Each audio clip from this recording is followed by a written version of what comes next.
gusto nyo sumama. Huwag nyo lang iligaw kasi may iba-iba nang sasabi, EDSA, kung saan-saan. Hindi po. Magkikita-kita kami ni Nelson. Doon sa Luneta Grandstand po kami. Pupuntahan namin yung ano na yan eh. Pupuntahan namin yung Dolomite na yan. Yung clean up drive dyan. Oh, walking distance na ba yan? Oo, malapit na yan. Ganon. Oh, yun. Tingnan ko kung marami Pero isda ang nga meeting talaga. place natin dun sa grandstand. Oh, Sige. naghanda ako ng At saka mga... nagandahan ako, may mga isda na pala eh. At Kala saka ko yung- kakatahin mo eh. Oh. Handog Ng Pilipino sa mundo, Yan ba? mapayapang paraang pagbabago. Yan lang.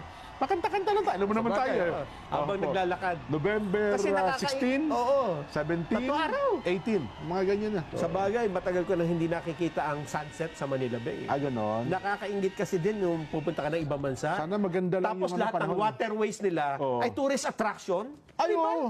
Yan nga naman nila, marami nagtangka kasi hindi lang magandang amoy kasi kaya nahihinto eh. Oo. Ewan ko lang, tuloy-tuloy pa rin ata hanggang ano dyan, yung papunta ng Bataan.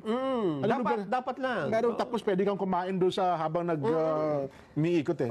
Then titingnan ko yan, November 16, Ba't ulit-ulit? 17, 18, baka malimutan eh. Sabagay, itala ninyo.